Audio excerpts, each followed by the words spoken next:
Pada waktu terdakwa bertanya kepada ahli dari JPU, lagi-lagi JPU, lagi-lagi saksi menyatakan bahwa, ahli menyatakan bahwa apabila si A selaku atasan yang dalam kasus ini adalah Teddy Minahasa sudah memerintahkan akan dilakukan pemusnahan dan penarikan narkoba tanggal 24 September, maka si B, si C, dan si D, yaitu dalam hal ini adalah Kapolres, asistennya si Arif, dan cewek itu namanya Linda, sudah dapat perintah tersebut.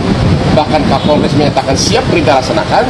Maka kalau kemudian tetap dilakukan penjualan narkoba beberapa hari kemudian, maka si A yang memberikan perintah di awal yang kemudian menariknya, dalam hal ini adalah Teddy Minahasa, bebas dari tindak pidana. Itu inti pokok daripada kasus ini. Dan yang kedua, ahli yang diajukan oleh JPU sama sekali tidak mengerti tentang undang-undang ITE mengenai bahwa bukti chat elektronik itu harus diforensik dan harus satu kesatuan, tidak boleh dipenggal-penggal. Dia bilang dia tidak mengerti, bukan ahli. Jadi kesaksian dia hari ini tidak memenuhi syarat sebagai ahli. Padahal Teddy Minahasa itu kan didakwa karena chatting dari WA. Saksi ahlinya tidak mengerti apa itu pembuktian chatting menurut undang-undang ITE. Nah, nanti kita akan ajukan ahli ITE dan ahli hukum yang mengerti undang-undang ITE. Tapi sekali lagi, roh dari kasus ini hanya satu: kalau pemberi perintah sudah menginstruksikan stop, musnahkan, tarik, tidak jadi jual, maka sudah tidak ada istilahnya meeting of mind, sudah tidak ada permufakatan kejahatan pasal 55 KUH pidana, dan yang memberikan perintah itu bebas dari ancaman tindak pidana. Itu kata ahli dari JPU dan sudah diutarakan berulang-ulang. Artinya berdasarkan keterangan dari saksi ahli JPU, harusnya Teddy Minahasa itu bebas.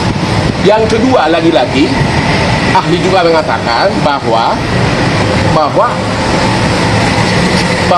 yang diajukan itu kan didakwakan pasal 112, barang siapa menguasai narkoba atau menyimpan. Padahal kalau itu adalah aparat penyidik memang menguasainya awalnya secara sah, harusnya yang didakwakan pasal 140 Undang-Undang Narkotika yang mengatakan barang siapa penyidik yang melanggar aturan tentang tata cara penyimpanan, maka dia kena pidana, tapi bukan pasal 112.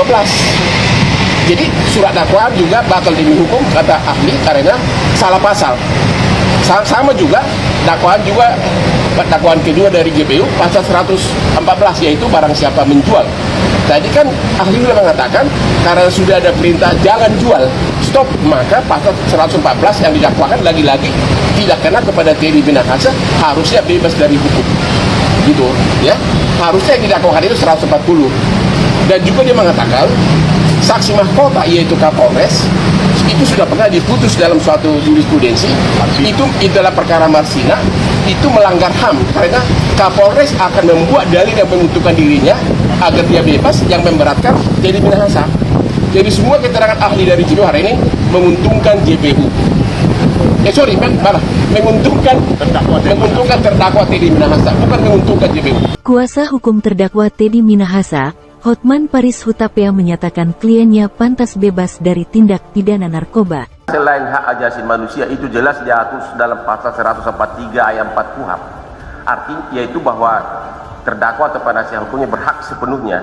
Dan kalau itu dilanggar, apakah itu bukan sekedar masalah moral, tapi itu pelanggaran terhadap KUHP pasal 143 ayat 4? Betul. Tetapi betul, ya? Betul. Tetapi nanti kan kalau kita kepada majelis nanti ya, apa saksinya begitu. Betul. Jadi tadi yang saya sampaikan, apakah ada implikasi secara administratif, Pak? Misalnya menyebabkan surat dakwaan batal, atau ada implikasinya apakah kemudian si pembuat dakwaan itu kemudian melanggar hukum? Itu contohnya begini, punasi nilainya tidak ada gitu ya. Kalau misalnya si Poltak dituduh memerkosa dan suara-suara jeritannya direkam. Suara si Poltak ini kan khas karena khas orang Batak. Dia dituduh memerkosa. Suara jeritannya itu direkam, ada yang merekam. Pertanyaannya, kalau rekamannya itu tidak diserahkan, apakah itu sangat vital melanggar hukum karena si Polta tidak bisa membela diri apakah dia suara dia atau bukan yang memperkosa itu. Kalau tadi saya katakan 221 KUHP yang menyembunyikan bukti itu menjadi tindak pidana tersendiri. Masuk ibu JPU kena 221 KUH pidana. Jangan dong, itu rekan saya, Bu. Gitu ya, tetapi saya hanya menjawab secara normatif. Oh. Ya, kalau contohnya adalah si Poltak yang direkam oleh tetangganya. Jadi bukan hanya hak terdakwa dilanggar, bahkan yang menyembunyikan bukti pun bisa kena obstruction of justice 221 KUH pidana. Betul. Enggak, kami nggak mau, JPU itu teman kami, kami nggak mau sampai ke sana. Saksi ahli hukum pidana dalam sidang kasus narkoba Teddy Minahasa tolak jawab pertanyaan pengacara Hotman Paris soal uji lab. Kalau dituduhkan narkoba yang disita di Polda Metro Jaya, induknya berasal dari Bukit Tinggi. Semula 40 kg, 5 kilo disimpan oleh jaksa untuk jadi barang bukti, 35 dimusnahkan, tapi dituduh 35 ini 5 kilo ditukar dengan tawas, 5 kilo dibawa ke Jakarta. Artinya induknya sama, narkobanya sama, waktu menjadi 40 kg. Pertanyaan saya, untuk membuktikan bahwa narkoba 5 kg di Jakarta adalah induknya sama dengan narkoba yang tersisa di Bukit Tinggi yang disimpan oleh jaksa, bukankah harus dilakukan uji lab bahwa narkoba yang ditangkap di Jakarta sama dengan jenisnya dengan narkoba yang di Bukit Tinggi? Satu, saya bukan ahli forensik yang mulia, khususnya ahli kimia, jadi saya tidak bisa menjelaskan. Tetapi intinya hukum pidana tidak bisa pakai kira-kira, harus by evidence. Tidak bisa kira-kira, artinya untuk mengatakan bahwa narkoba di Jakarta berasal dari narkoba di Bukit Tinggi harus ada penelitian ilmiah atau lab. Itu kan namanya nggak boleh kira-kira. Ya, saya mengatakan tadi harus ada buktinya. Harus ada buktinya. Sepengetahuan Ibu sebagai ahli hukum pidana, untuk menentukan narkoba di Jakarta sama dengan narkoba di Bukit Tinggi, kira-kira buktinya apa? Bukankah uji lab adalah yang sangat saintifik dan semua orang tahu? Ya, saya kira itu bisa ditanyakan kepada ahli kimia, Pak. Karena terus terang formula, kemudian apakah kandungan di dalam narkotika, atau identifikasi rekam jejak antara narkotika yang satu dan yang lainnya, itu bisa diidentifikasi atau tidak.